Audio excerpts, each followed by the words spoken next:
얘는 그냥 다 좋나 보다 내가 하는 거는. 얘는 언제든 내가 뭘 하든 내가 무슨 말을 하든 다 좋고 다 기다리고 다 따라오겠지. 이거는 절대 관계의 주도권이 아니죠. 대화의 주도권을 가질 수 없는 거죠. 중요한 거는 말을 하더라도 메모장 나와라. 얍! 여기 이제 이하님 질문인데 같이 한번 볼게요. 대화를 시작할 때 저에 대해서만 집중해서 말해도 될까요? 그 친구가 소심하고 조용한 친구라면 질문을 많이 하면 부담될까 봐요. 두 가지 측면에서 얘기를 좀 해볼 것 같아요. 첫째는 내가 이 대화를 리드하고 있느냐. 이게 첫 번째로 중요하죠. 관계에서 내가 상대방을 리드할 수 있어야 그만큼 내가 원하는 것들을 많이 얻어갈 수 있고 쟁취할 수 있는 거잖아요. 물론 상대방이 이 관계를, 나와의 관계를 리드해도 내가 원하는 걸 가질 수는 있을 거예요. 하지만 그거는 전적으로 상대방 손에 달린 거지. 상대방이 내가 원하는 걸 좋아할지 같이 원할지 알 수가 없잖아요. 그러니까 운이에요. 얻어 걸리는 거야. 내가 리드할 수, 내가 원하는 걸 내 맘대로 가져갈 수 있다는 거죠.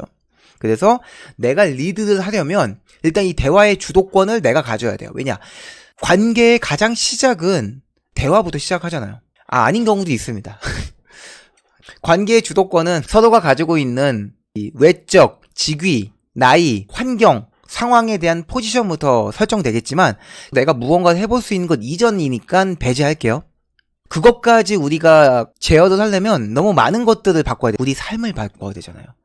내가 좋은 직업을 가져야 되고 연봉이 높은 직업을 가져야 되고 내가 더 키가 크고 더 예쁘고 몸매도 좋고 이런 건데 이거는 준비하는 작업이 너무 어마어마하죠. 요거는 어느 정도 갖추었다 혹은 통과됐다라고 가정하고 얘기를 해볼게요. 아니면 그런 것들 이겨냈다고 가정하고 기완이요.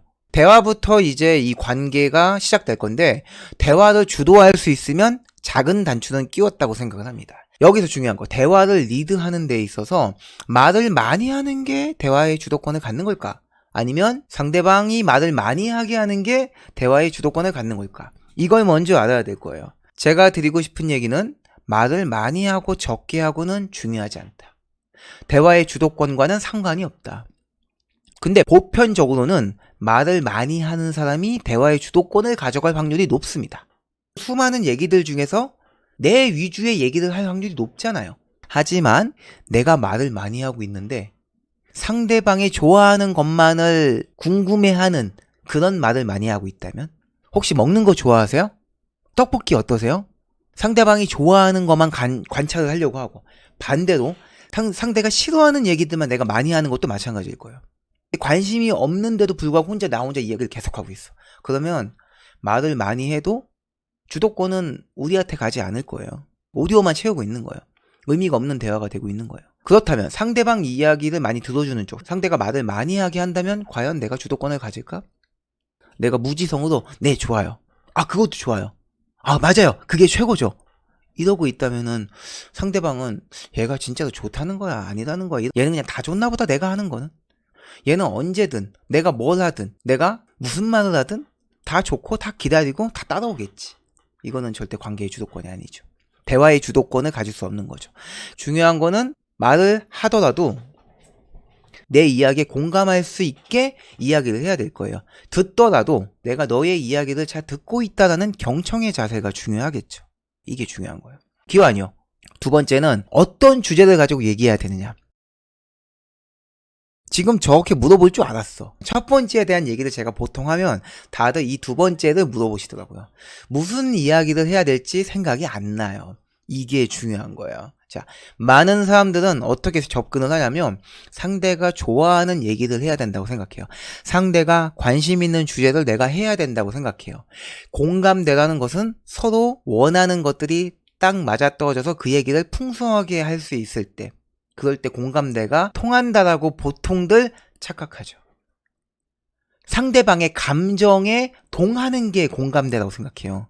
둘 다 관심 있는 주제를 가지고 얘기를 하면 공감대가 쌓이겠죠. 근데 정확하게 얘기하자면 공감대가 쌓일 확률이 더 높은 거예요. 그렇지 않은 얘기를 한다고 해서 공감대가 안 쌓이는 건 아니란 말입니다. 이걸 명심하셔야 돼요. 왜 상대방이 관심 없는 주제를 얘기하면 공감대가 안 쌓일 거다 생각하세요? 우리의 삶을 잘 들여다보면은 나는 전혀 관심 없는 분야인데 어떤 사람의 이야기를 듣다 보니 어떤 영상을 보다 보니 어떤 글을 읽다 보니 관심이 생겨버린 경우가 있죠. 그 전까진 나는 전혀 관심 없는 주제였는데 이건 어떻게 되는 걸까? 그 영상이 빠져들었거나 그 책이 조리 있게 써 있거나 뭔가 이런 게 있을 거예요. 그게 바로 글빨, 화술이라고 보통 얘기를 하죠. 그래서 무슨 주제를 얘기하는지보다는 어떻게 전달하느냐가 더 중요해요. 누군가에게 이야기를 할 때 스토리텔링이라는 기법을 사용해야 되는 이유 중에 하나가 바로 이런 공감 능력을 더 발휘시킬 수 있기 때문이거든요. 나 오늘 아침에 밥을 먹었어. 김에 밥을 싸서 스팸을 한 조각 올려서 먹었어. 그리고 점심에는 라면을 끓여 먹었어. 맛있더라. 이렇게 얘기를 하면은 이거는 상황 설명이고 나열이잖아요. 나는 라면을 좋아하지 않고 스팸을 좋아하지 않고 이러면은 이 이야기에 감정이입을 당연히 못할 거예요. 만약에 상대방이 스팸을 좋아하고 라면을 좋아한다면 야, 너 맛있는 거 먹었구나. 흰쌀밥에 스팸 김은 킹인정이지. 이거는 내가 말을 잘해서가 아니라 얻어 걸린 거예요. 이런 식으로만 접근하면 우리는 누군가를 선택해서 친해질 수가 없어요. 내가 원하는 상대와 친해질 수가 없어요. 그냥 그 사람이 나랑 동일한 취미를 갖고 있기를, 음식 취향이 같기를 기도할 수밖에 없어요. 아니면 넌 어떤 음식 좋아해? 라고 물어봐야 되고 그걸 내가 좋아하는 척을 해야 돼. 그리고 내가 좋아하는 거 상대도 좋아하기를 기도하면서 질문을 해야 돼. 근데 실제로 우리가 누군가를 좋아할 때는 아니어도 좋아하잖아요. 그럼 어떻게 해야겠느냐 이것이. 그래서 화술이 필요하다. 스팸과 김, 흰쌀밥, 라면을 좋아하지 않는 상대방에게 공감을 주기 위해서는 뭐 어떻게 얘기하면 좋을까? 아, 나 오늘 점심에 라면 먹었다? 점심 때 집에 들어와서 냉장고 열었는데 먹을 게 없는 거야. 배가 너무 고픈데. 아, 어떡하지? 아, 밥을 할까? 곧 있으면 친구랑 약속 있어 나가야 되는데, 아, 너무 오래 걸릴 것 같고. 할 수 없이 그냥 급한 대로 라면을 먹었지. 이렇게 간편하게 먹을 때는 정말 인스턴트만 하는 게 없다니까? 이렇게 얘기하게 되면은 상대방이 라면에 관심이 없어도 좀 인스턴트적으로 무언가를 해결해 본 경험이 있다면, 아, 급할 땐 라면을 먹을 필요도 있지? 라고 공감할 수 있다는 거예요.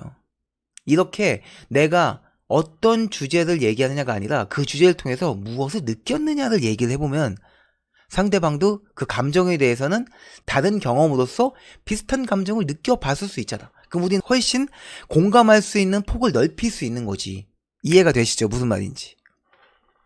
기호 아니요. 감정의 연결. 나는 솔로 11기에 현숙도 그 얘기를 하잖아요. 멘탈리 커넥티드라고 하잖아요. 멘탈리 커넥티드라고 하잖아요. 감정적 연결이 친해지는 데에서는 너무 중요하다는 거지. 11기에 상철과 영숙은 그건 멘탈리기 커넥티드 되잖아. 그런 감정적 연결이 딱 되고 있잖아요.